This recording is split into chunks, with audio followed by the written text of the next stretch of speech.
Welcome to Politics Done Right. I'm Egberto, Willies, your host. Good morning, Houston.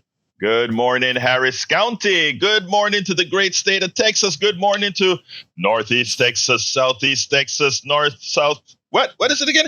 Northwest Louisiana, Southwest Louisiana, everywhere that's getting that 100,000 watt transmitted signal to your radio for those who are still using radios. But then again, and welcome to the world. Good morning to the world who, through the magic of the internet, are hearing or listening or seeing what we're doing, folks. Yes. We even have listeners in Barcelona, Spain, in London, England, and many other places around the world. But you know what? It should be a lively show. So get ready, folks. Hey, look, Melanie Keelan is already in the chat from Barcelona, Spain. Anyway, folks, get ready for the talk. Fund Drive is over. We can have a full show. We can talk to you ad nauseum. You can give us a call at 713-526-5738. We are ready. But before we get busy, we must go to, well, today it's just one genius in the studio at Caroline. Good morning, Howard. I think that would be one genii. You can't say one genii. Yeah, one genii. Yeah, I think that's the singular form of genius. Okay. Good morning, Egberto. It's another fine day here at the radio, and we are going to have a very exciting show today. Fund Drive is over with. You're right. We got more funds to operate for the next couple of months, so take advantage of that, folks, and call us at 713-526-5738. If you didn't get a chance to donate during Fund Drive, you can do that too. But in the meantime, we're going to turn it over to Egberto for an extremely exciting show today. I imagine there's going to be a lot of callers. Big news in the United States. First president ever to be convicted of felony charges. And all of the charges, not just a few of them, all 32 of them? Yeah. So yes. This should be interesting. And the Republicans are going insane. Oh my God, it's a sham trial.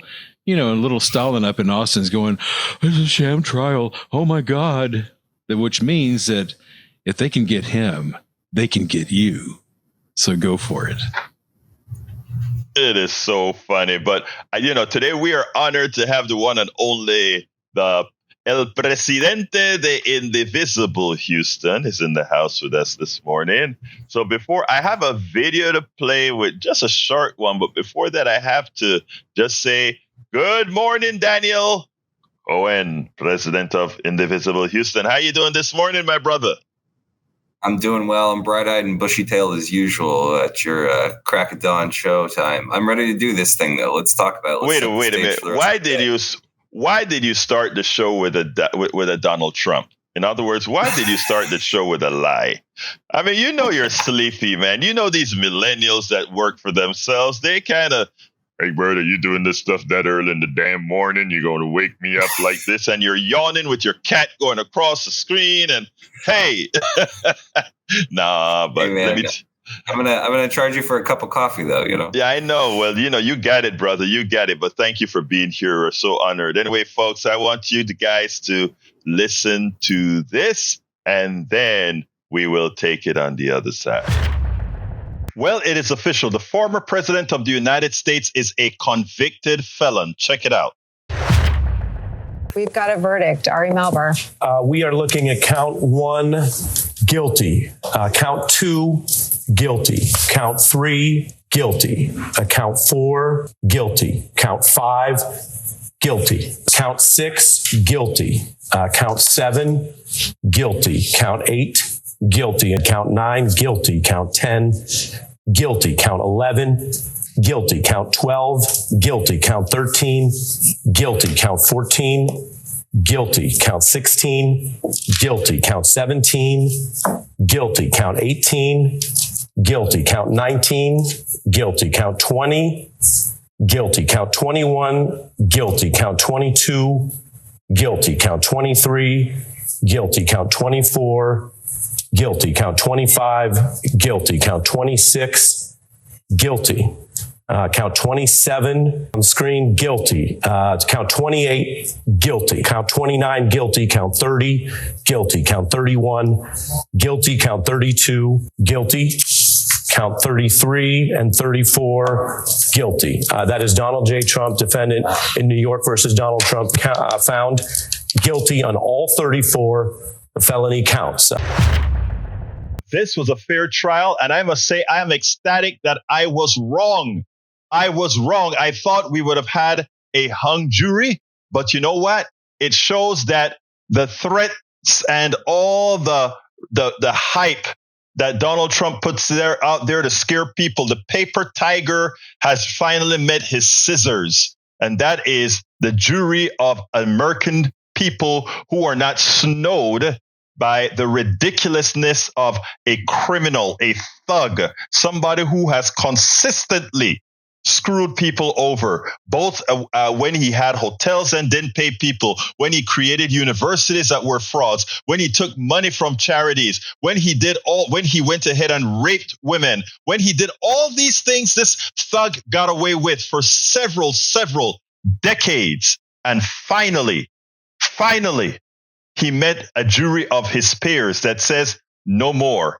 You are a felon. Let's see what the people have to say about it. Let's see if the American people will make the mistake and put a felon as the president of this country. Somebody who is a crook. They did it once. Will they do it again? They did it once. Will they do it again? Well, my dear brother Daniel Cohen, will they do it again? Persuasive Barrier is on the chat. He says, remember Egberto? He's Nelson Mandela. Now, LOL. Oh my God, he's Nelson Mandela. If he's Nelson Mandela, he needs to spend some time in jail, right? Anyway, Daniel, what's up? What's going on? We were saying this before the show. Everyone's going to remember where they were and what they were doing when they found out that the president was, or that the former president was a felon.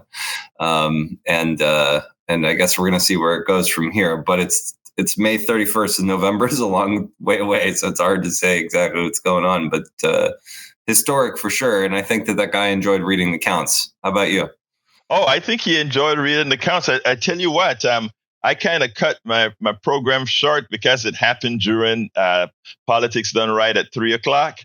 And when one of the people in the chat in our show, they said the verdict is in. And I'm like, the verdict, are you saying a hung jury? What it is? And then what started to happen, I got a text of one of the callers saying, no, Egberto, the verdict is in. I'm like, oh, I guess that means it's not a hung jury. So I said, okay, we're going to cut Politics Done Right short at 3. And then I tried to, but then one of my MAGA listeners called in and he's like, oh, the trial was, and he went on to stuff. So I listened like I always do. I listened to what he had to say. And then I cut the program and said, it is time, Daniel. It is time to go ahead. I'm going to tell you why, even as a journalist kind of a guy, I am excited about this, because this guy broke all the norms of, standard journalism doesn't work with MAGA or Trump, because they use the rules of standard journalism to screw journalism and the country. They know how to use the thing about this side said this and the other side this gives plausibility to crap. And once you give plausibility to crap, that decision is left to people who may not have the time to do the homework that it takes to do for this kind of stuff. And at this point, plausibility is a clear and present danger.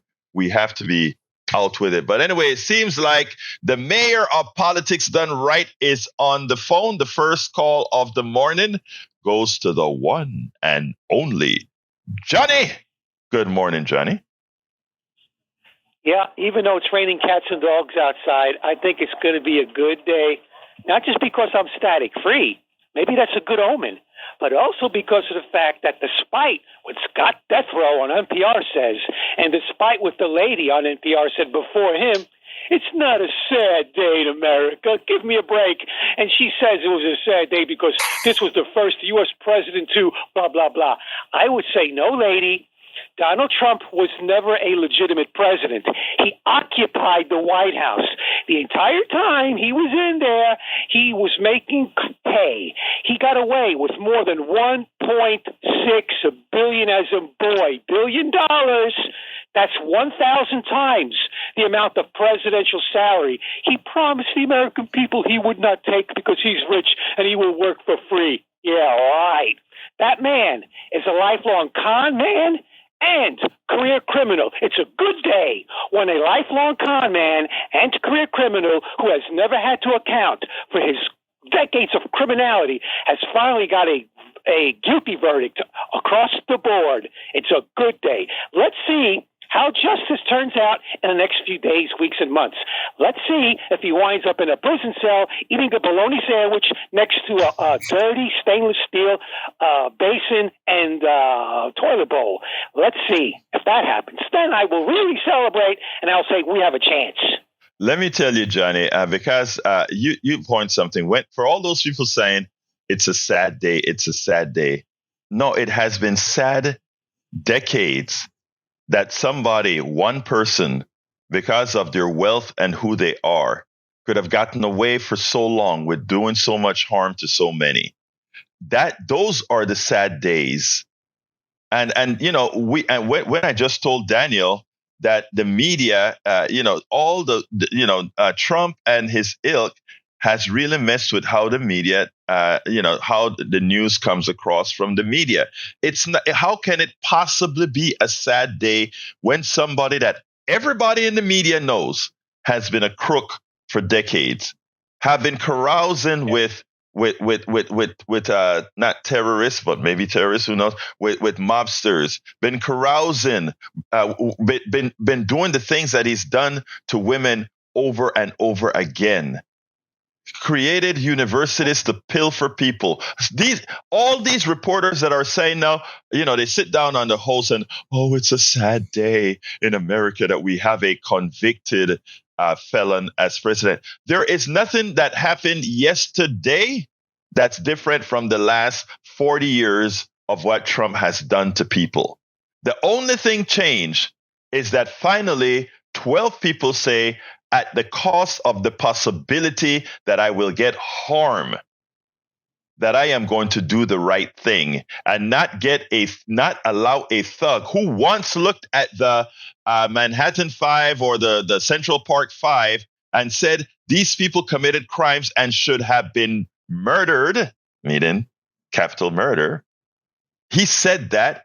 Well, poetic justice is an interesting thing. Anything else, Brother Mayor of Politics Done Right? Yes, sir. If I may indulge you just for an additional minute or two, which is rare for me, before I politely challenge what you said about regular journalism, I will thank you for what you just reminded us about.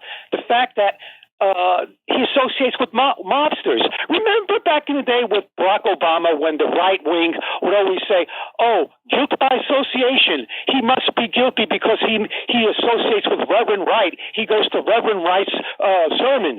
Therefore, he's like Reverend Wright because Reverend Wright one time spoke the truth about the history of this country and who we really are and what we never were. And therefore, Barack Obama is guilty. Well, guess what, ladies and gentlemen? As Egberto just reminded us, Donald Trump is a mobster. He laundered money for both the New York and Russian mobs. You think that doesn't make him guilty by association? Come on. And by the way, I will respectfully disagree with you with regards to regular journalism. Donald Trump and the Republicans, they don't take advantage of it. They exploit it. And the fault lies in with the journalists, the so-called journalists in Manhattan, the legacy media. I've said this time and time again, and I will just remind everyone, this is why we have to support Pacifica Radio, Free Speech TV, The Nation Magazine, Jim Hightower's newsletter. These outlets are the only thing that stands between the American people and total dissolution of truth. So, I could have said it no better. Thank you for that, Mayor of Politics Done Right, El Señor Johnny. You want to put your 2 cents in before I go to Harry, Daniel? All hail the Mayor of Politics Done Right, Johnny. Thank you for addressing your loyal constituents today. I couldn't have said it better myself. Absolutely. All right. Guys. Thank you. I'd like to hear what my friend Brian has to say about this. Do you think he's going to think it's a sad day because he loves to defend Donald Trump? I'm waiting to hear. Brian, call in. I'd like to hear what you have to say. Bye-bye. All right. Thank you very much. Let's go ahead and go to El Señor Howard. Howard, what's up? I was just going to say, this is just the tip of the iceberg of what we know about DJT. Yes. It's just the tip. There is so much stuff that you will never find that he's done. There's so much under those rugs that has been swept under the rug for so many decades. This is just the tip of the iceberg. So think of that when they think of the conviction. Oh, it's a conviction. Oh, my God. Hey, this is a trial that shouldn't have even taken place. Blah, blah, blah. Yeah, this is just the tip of the iceberg. If you look under all that stuff and all the decades of con that he's done, you would be shocked. And Howard, it's amazing because for all those people that are his sycophants, I'm talking about the big senators, etc. That what he probably has is he has something on all of them. Lindsey Graham, all these guys, he likely has something on them. Why the sycophancy is so strong. But anyway, let's go to brother Harry. Harry, you must be sitting down, drinking your coffee, saying, At last. Good morning, Harry. At last. Good morning, Egberto. Good morning, Daniel. And good morning to the prophet Howard Reynolds, who said a few months back that I think we're going to get a conviction. And I'm glad you admitted, Egberto, that when I talked to you about this back then, that you thought it was going to be a hung jury. And I'm glad that it is not. And I'm just happy that you can wait, Harry. You can say it. You can say, Egberto, I'm glad that you were damn wrong. That's okay, man. I could. Yeah. I'm glad you were damn wrong because you were so sure it's going to be a hung jury. When I first heard that, the first two people that came to my mind was Prophet Howard Reynolds, because he said we're going to get a conviction, and Egberto was, and I said, I can't wait to talk to both of them about this tomorrow. And I just enjoy everything that the mayor of Politics Done Right said there. Right on. He's right about it. And I'm also looking forward to what Brian has to say, because I was also listening to On the Middle, and they had on NPR, there was one Trump caller who said, these charges are going to get overturned in the appeal. I hope the appeal fails miserably, and we're going to still get a President Trump. And my friend from Florida, he sent me a text and he said, well, Harry, he's probably not going to do any prison time. And he's just continue on to say, well, this is just a setback, and that it's just a witch hunt, and they're out to get poor old Donald Trump, and he's still going to be in there running for the office. And like you said a little while ago, let's hope the American people will defeat him at the polls, because he's up here talking about the real verdict is November 5th. And hopefully enough Americans will see to it that we do not put a criminal in the White House. Now, Harry, let me just say this, because Fox News have finally started. And by the way, welcome aboard Persuasive Barrier. Great to see you here. What is interesting is that Fox News and some right-wing channels are now telling their people, you have to vote by mail. You have to absentee vote. Yes, we know that the voting system is corrupt, but since they have those people stacking the votes, we need to do our part legally, but we have to. Of course, you must remember that most of the people convicted right now of any kind of voter fraud, which is a very small number, they've all been Trump voters. So let's kind of get some of the perspective correctly. And when you talk about Brian, hey, we love our Brian some out here. Brian may be on the right. Brian is a good guy. And let me just say one other thing about Brian.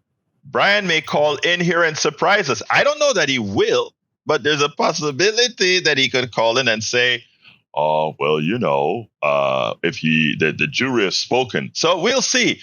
Brian is a law and order guy. Maybe we'll get a different tone from Brian, but I love my brother. Okay, Harry, I need to go to Peter. Anything else to close out, brother? Okay, I was going to say, I know he's going to be sentenced on July 11th. Let's hope he does some prison time. And let's also hope and pray that Rudolph Giuliani and Trump's lawyer team for doing the fake electors and trying to overturn the Arizona results 4 years ago will also be held accountable, and the right verdict will come down, and they will be convicted as well.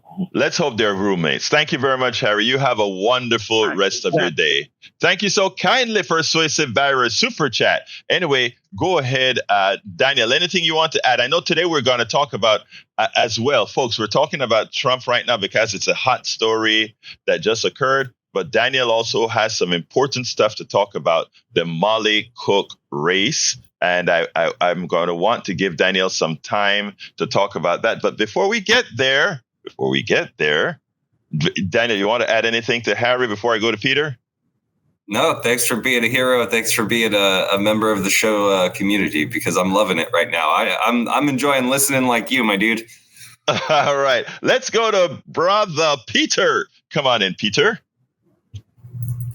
Yes, happy Friday, Egberto. Thank you so much for allowing me to be the voice of reason on Politics Done Right, my brothers. Thank you so much. And yeah, it's an outstanding day, as you know.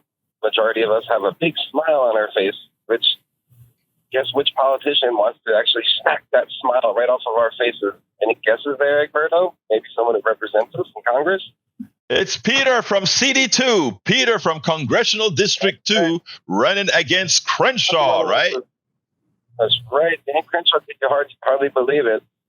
Instead of, acknowledging that justice was served, he actually, the same as probably most Republicans, so, just in denial. So that's what he said, and it's hard to believe there, Egberto and brothers.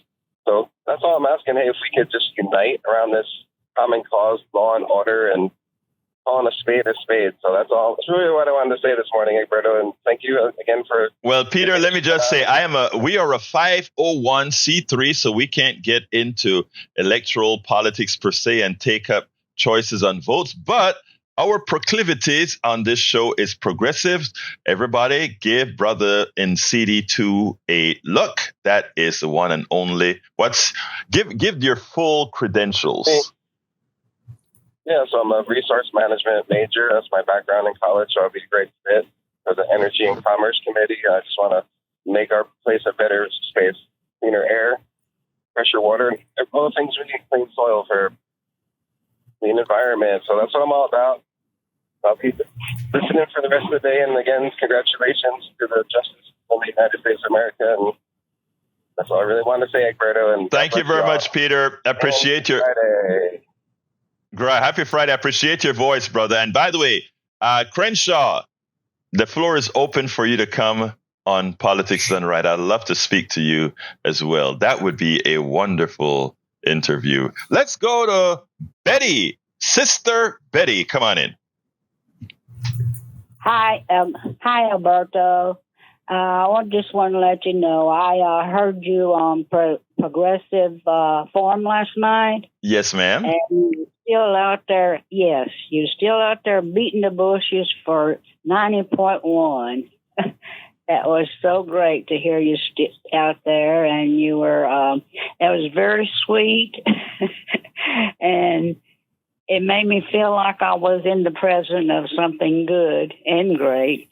You are. I've been listening to you for 8 years. I guess you might recognize my voice for now. Of course I recognize your voice, Betty. At least I finally got my finger out of my mouth after 8 years. And for Trump, the only thing I can say about Trump that was good, he made me drop all my electronics and I went to listening to 90.1. That's the only good thing that he's ever done for me. And No, I just want to say first of all, thank you so kindly for the kudos, my beautiful lady. And secondly, Yeah, I think when we heard the news, we all kind of changed what we were doing when it comes to Progressive Forum. I just love me some Wally. Wally's been around KPFT for a long time, and he always has something to teach all of us because he knows his stuff. He knows his stuff. Wally and Lillian. But anyway, continue, my sister. Well, anyway, I just want to go ahead and let you go. I'll be calling in also, but I wanted your listeners to hear that you're on the ball. Okay. Thanks, sis. Appreciate you. I really, really appreciate you. You have a wonderful rest of your. Today's Friday, right? Yeah. You have a great weekend. Yeah, I have my cats and my big old dog, and that's what I wake up to each morning. I want to be with them, and I want to be with 90.1. There you go. I mean, we are going to have to chop this right there and say, I want to be with my cat, dogs, and 90.1. You just made my day. Thank you so kindly, Betty. Okay. Bye-bye.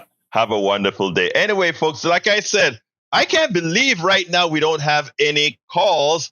Wake up, people. If Daniel Cohen, president of Indivisible Houston, can be up at 6 in the morning to do the show, and trust me, he doesn't get up at 6 in the mornings, but he's here to do the show. Well, since we don't have any callers right now on Trump, I'm going to let Daniel start with the subject that he wanted to come on to the show and talk about, and then we'll get back to Trump as soon as folks want to talk or add to the discussion in that regard. So, my dear brother Cohen, there were some issues that really concerned you in the Molly Cook, Jarvis Johnson race, and you were pretty quiet. Surprisingly, you were pretty quiet on some of the bad stuff that was done, and I want to open up the air for you to go ahead and describe what you saw.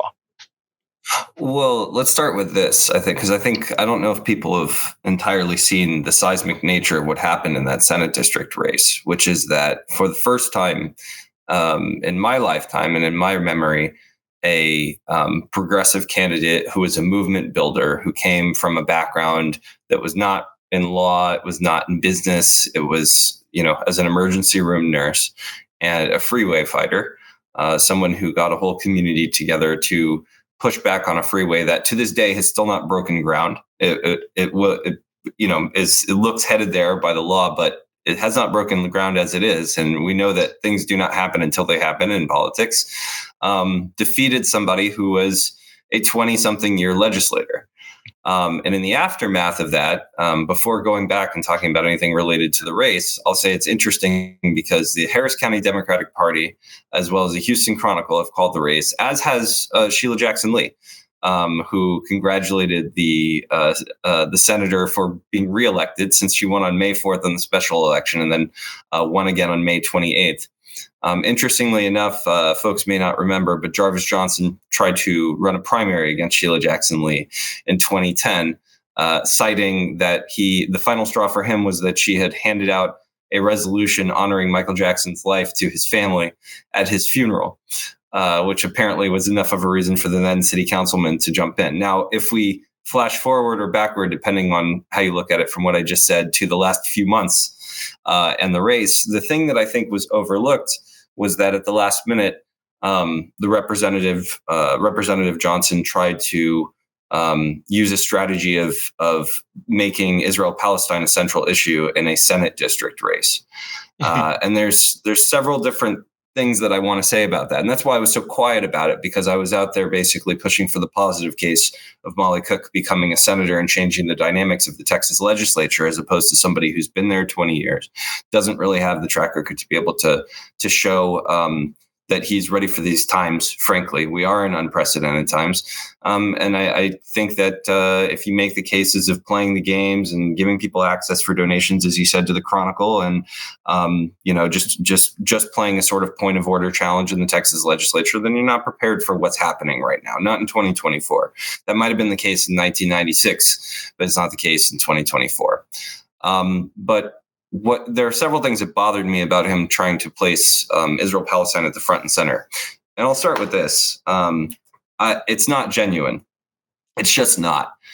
We heard about a lot of it later. There was a controlled flow of information, which is standard in politics. I mean, and unto itself is not the challenge, but we didn't quite hear the extent of it until later. But over the course of this cycle, I will say that he ran an ad accusing his opponent of defunding the police. He photoshopped Palestinian protesters next to her while she was, on a megaphone in a separate clip related to freeway fighting, and said that we need progress, not protest. Not to mention, of course, that he was at a protest opposing the HISD takeover at City Hall not 4 or 5 days ago, last weekend.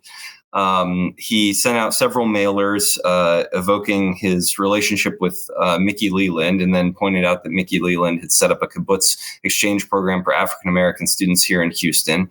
And he sent out mailers saying, that Jarvis stands up with the Jewish community, and then apparently gave a pitch to Meyerland Democrats calling Molly Cook anti-Israel. And then in addition to that, there was a whisper campaign that came from friends of his campaign accusing her of all kinds of things because she had the gall to say that she's an ER nurse and that she'll never support bombs blowing up human life.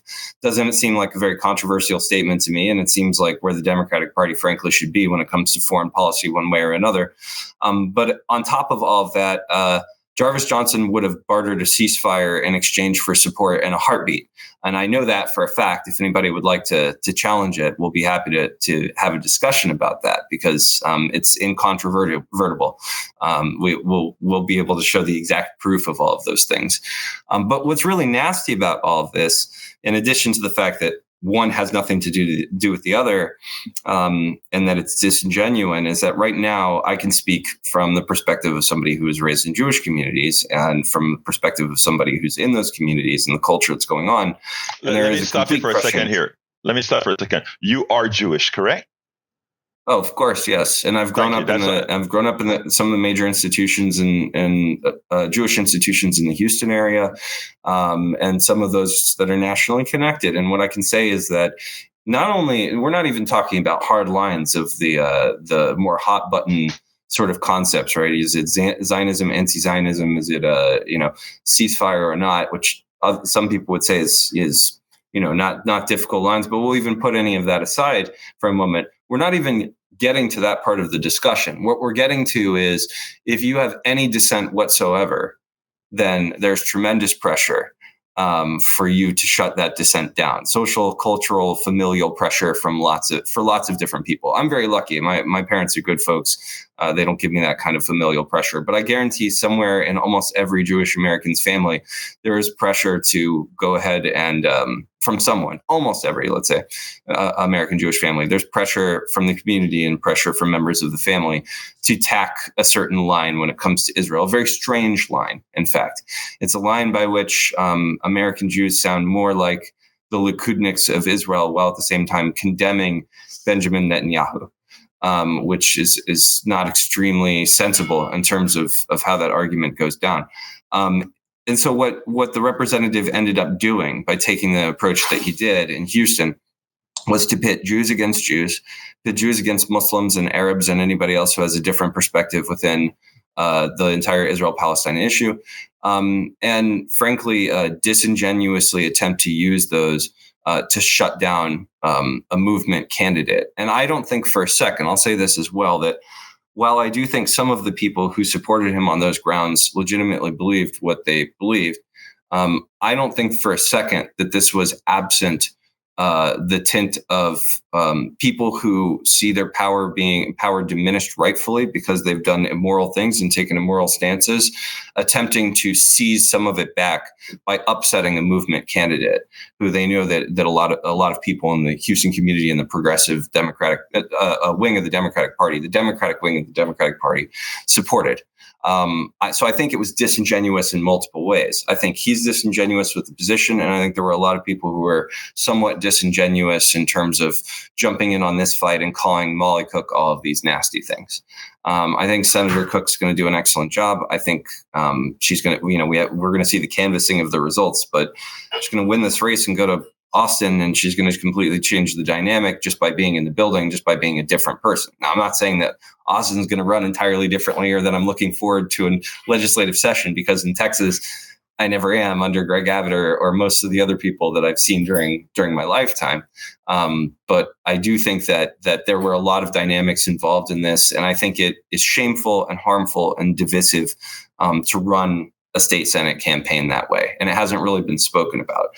I didn't speak about it during the race because I don't think that the race should be about that. I think the race, and I think we all pretty much know that. It's not that has no impact on things going on in the legislature. But I had somebody call me and say, Daniel, what if something anti-Israel goes through the legislature? You think Greg Abbott is going to sign a resolution one way or another criticizing the Israeli? Do you know how fast that would be vetoed? I mean, this is clearly a red herring to anything that's actually going on in Texas. One really doesn't have too much to do with the other. Maybe at the margins, right? Things like, like whether or not state agencies are investing in certain bonds or companies or things like that. But for the most part, it was a callous, disingenuous misdirect and an attempt to win a state Senate race because he doesn't have a chair and the music has stopped playing. And it's that simple. Nobody should use these ethnic and racial issues, especially done falsely, to try to do an election, because you corrupt the population proper. It's not just against you corrupt the population, and you have them fighting against each other for something that shouldn't be. So, Daniel, I'm so happy that you brought that up, and in a very measured way. Thank you so kindly for doing so. Our phones are starting to heat up again. This morning, Jack was not in the studio to give us his wisdom, but guess what? It seems like Brother Jack is on the line, and we must have Jack's wisdom. Jack, how are you doing, my brother? I'm doing well, Egberto. I just overslept. I didn't hear the alarm this morning, but I got kind of a different headline here. Porn star thanks America for their support in exposing the hypocrisy of Trump. Thank you, Stormy Daniels, for your dedication to the obvious truth. You stand up there with the great truth tellers now. Daniel Ellsberg, Serpico, Edward Snowden, Sybil, Julian Assange, Chelsea Bradley Manning, and now Stormy Daniels. The world thanks you for your vigilance, Stormy. Wow, Jack. Wow, Jack. She's the water that got in the stone that cracked the stone. Oh, and you're coming with some good analogies too. Love it, man. Hey, Jack, thank you very much for those words of wisdom. And you sit down, drink a cup of coffee. As long as you're here, we're embracing you, my brother. Thank you for calling in, sir. All right. Take care, Egberto. Have a good one. All right, let's go to Ilan. Ilan, how are you doing, my big brother? Hello. First things first, we are under a severe thunderstorm warning. The wave is going to be passing through Houston, Harris County in the next 30 minutes to an hour. Penny-sized hail, 60-mile-an-hour winds. So repeated previous waves that pass through. So be forewarned about that. Thank you for that, Ilan.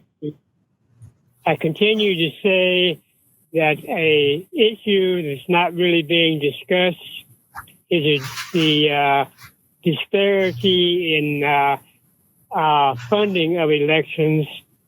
If you don't have at least 5 digits, if not a 6-digit, to spend on a non-local race, you're not going to be in it. So, it's pretty much in proportion to how much money you have to run. And the problem with this is if you're an elected office holder, you're going to spend half your time trying to raise money for the next race instead of doing your job that you were elected to do.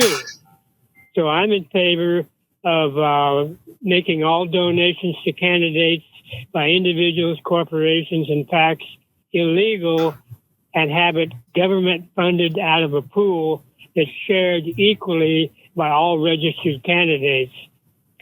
So I just wanted to get that thought out there that it's too much money in politics right now, and too much disparity in that. I couldn't agree with you more, Elan. Elan, it turns out that you're right. It's a subject that we should cover. We should have public funding for elections. I don't know exactly what the procedure would be to have this selection of people. We discuss a whole lot of this at the Netroots Nation every year in wherever it is that we have it. This year we're having it in July. Go ahead. What's that? Women elected for president of Mexico. And in South Africa. It covers South Africa's election. So lots of stuff going on. I listen to BBC, but I'm a $10 a month subscriber in spite of being on $930 a month Social Security. Try to live on that amount of money if you can. You can't. And Elan, let me just tell you, first of all, you have been a stalwart here at KPFT. So we thank you so kindly. The phones are starting to fill up. So I got to go. But thank you for what you do and who you are, brother. All right. And keeping us informed. And yes, we need to do something about public elections. We need to do something about a hell of a lot of other stuff. So keep on keeping on, brother. We'll talk. Let's go to Moses. Come on in, Moses. Buenos días. Buenos días, hermana. ¿Cómo estás? Muy bien, muy bien, muy bien. Habla conmigo, por favor. Habla conmigo. Talk to me. Let me start to support the caller before. Who was it? Elan. No, before that.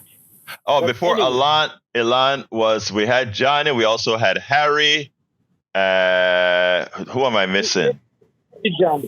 Maybe John. No, Peter. Maybe. But anyway, for all those people that have a Bible in their hands and strengthening the hands of wicked men that they turn not from their wickedness. They have not seen this part. And a new thing will I make in the earth, and a woman shall compass a man. That's what Stormy Daniels has done. And yes, you're actually quoting not Betty, but you're quoting Brother Jack, who called in with his word of wisdom. Thank you. That's who you meant. Go ahead, Moses. Now I'm not finished yet. I'm not going to be long, but I'm not finished yet. America now has seen a little crack of light, and I hope they find the strength and the courage to know that we can do this. We can clean up the house and make America a nation of justice, judgment, truth, and equity more than it always was. This is the generation that can bring us to the hill, to the promised land, because the nation, the child is ready to be born, but let us give it strength to come out. The nation is ready, no matter what the detractors might say. But there is something among the people that says, we are tired of this mess. We see what is happening in Israel. We see what is the dictators are doing in all other countries. And we are beginning to see shadows of it in America. And we also awoke. And like I always say, that battle belongs to God. Thank you. Thank you so kindly, Moses. Thank you so kindly from your lips to America. Thank you so kindly. And yes, folks, Elan is a former KPFT LSB member, very hard worker in our system. Welcome aboard, Paul Fleming from Atlanta, Georgia. Welcome aboard, Texas Blue Bonnet, who says, indeed, this morning, good morning, justice has prevailed in New York City.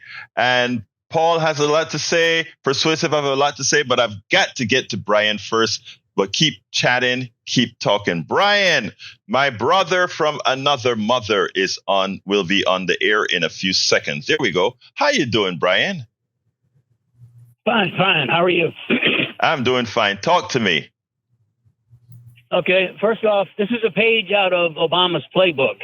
If you can't beat him, get him off the ballot. Again, that's how Obama originally became a city councilman. He had his opponent disqualified. Second off, this is going to go to an appeals court, and Trump will win. All right. Did you see the jury notification? Yes, I saw it. Yeah. They didn't have to have, the judge told the jury, you don't have to have unanimous. You only have to agree on some of the guilty parts. How would you feel if you're sitting before a judge as a defendant and your rights are abused like this? It has to be a unanimous decision. Mm-hmm. Brian, may I interrupt for 1 second since you mentioned it wasn't a unanimous decision? Let me just clarify, because your sources of information are saying that's not the truth. Let me tell you what happened. What happened is the judge told them the decision of guilt has to be unanimous. How you get to that decision of guilt doesn't have to follow the same pathway. There's a difference there. In other words, if what you looked at him guilty for is this particular item and this particular item, that's your guilty path. And somebody else may say this particular item from the entire thing, from the entire procession itself. That's not an instruction any different than what's given in any other case. But let me say, Brian, and that is, let me finish. Tell you, one of the reasons everybody comes on and get to say whatever they want on the air here is because I think it is important. What you just said is important for our audience, you and everybody else, because I watched Fox News all night last night, except I broke in for CNN every so often and MSNBC. And the reason I did this is because I knew they were going to be spinning a narrative that fools a lot of people, that convinces a lot of people of things that really didn't happen. And that's what I saw. And by you coming in and saying that the verdict didn't have to be unanimous, etc., as if something different happened than in every other case, I wanted you to bring that to our floor so that we could correct the record. Now, whether you choose to accept the correction or not, that's on you and on anybody who wants that. But Brian, I want to ask you, now that you asked me a question, I'm going to ask you a question. And it goes this way. You know for a fact all the things that Trump has done to women. You know for a fact all the guilty pleas that he had to do for stealing money from his charity, from lying about, from stealing money from people by making them believe they're going to a university that they haven't, from stiffing the average working class when they come to his hotels to work. Everybody knows that. That's not conjecture. Everybody knows that. My question to you is, how can you possibly, and I'd like a one sentence answer because I got to go to Jake. How can you possibly support somebody that has harmed so many working class people, so many middle class people and others, and also rape women? How can you support that? Thank you, Brian. Answer me. Okay. Did you just say he raped women? Actually, a judge said that. I didn't say it. A judge said it. Yeah. Well, that's not been proved. And yeah, I do support him because this was the worst thing that could ever happen to the United States. This really was. This was the worst thing. This was a misdemeanor from 7 years ago, and they turned it into a felony. Okay, that's fine. That is fine. Daniel wants to answer you real quick. Daniel, do it real quick for me because I got 2 more calls on a little time. So answer, Daniel. Go ahead, real quick. The worst thing to ever happen to the 2 world wars is slavery. There's been massive discrimination historically. This is the fervor that sweeps over a right-wing fascist level populist population because you start saying things like that. You start defending somebody. One at a time. Hold on. You start defending somebody. You start turning him into a messiah who's entirely above the law. You start denying anything that has factually come out. You start selecting which propaganda you listen to and getting rid of everything else. And then you attack the universities. You attack higher education, which are the people who tell you to listen to the various viewpoints. And so you paint them as leftists and believe whatever you want from a machine. And you start saying things like, this is the worst thing to ever happen to the country. Come on, man. We had a civil war in this country. A couple hundred years ago. We had years of slavery before that. We destroyed countries that were democratically elected in South America for economic means. And you say that the worst thing that's ever happened to this country is a fair trial found a guy who was guilty of the crimes that he actually committed. There's really nothing else yes, it is good that everybody else heard what you had to say and that Egberto dispelled the nonsense that you heard from Fox News, but there isn't really a common reality between us right now. And I think that people need to hear that too, because for you to come out and say that is a sign of a messianic cult, my friend. There's nothing else to be said. You're in a cult. I hope you get deprogrammed. Also, but that's it. Also, Howard said, hold on a second, Brian. I promise I'll give you another 30 seconds, Brian. I promise you this. But Howard says something very interesting. He says 9/11 was a lot worse. Go ahead, Brian. Give me another 15 seconds. Obviously. Come on in, Brian. Brian, come on in. I'm not a fascist. I'm not a fascist. I don't watch Fox News. The legal system has been terribly abused. This was a misdemeanor. It was upgraded to a felony to get Trump off of the ballot. Okay. Yes, I don't think that's the case because nobody now is. But Brian, let's be clear here, and I want you to think about this, and let's talk. Brian, think about this, and let's talk about this tomorrow. I gave you some really bad things that we know fact-based Trump has done. And we're still talking about a misdemeanor being turned into a felony. Let's talk tomorrow. You call every day, and I love having you call. Thank you, my brother. Let's go ahead and talk to Jake. Come on in, Jake. Good morning. I'm not sure I'm going to make it past Brian, but I'm going to go with what I call about. First good morning I've had in a while. I got 2 pieces of news. One yesterday afternoon, of course. The Trump verdict, thank goodness for that. 12 New York citizens followed the law 34 times. The second was a piece of good news that I hadn't yet received, but was wondering about, not having heard about since the election on the 28th, that Molly Cook unseated Jarvis Johnson. So those are 2 of my votes that I was very happy to see turn into reality. Thank you for sharing what you share with us, Egberto. I'll get off and let the next person call. Thank you so kindly, Jake. You're a wonderful person for giving this space to others as well. Okay, Richard, come on in.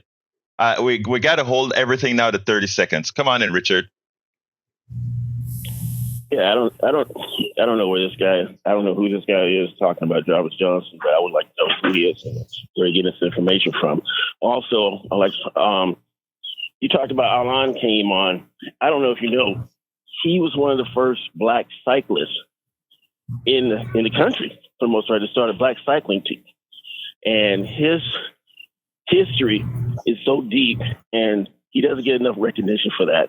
And I think you guys and it's not his work with KPFT. That's regardless what he did with them. I'm just talking about his work in the community. It goes a long way, especially. Who are we talking about? Alan? Yeah. Yeah, Alan is a great guy. I know Alan personally. He was yeah, I know him. But as a kid growing up, seeing him as a cyclist was just phenomenal. And he's done a lot of work in the community, and he continues on.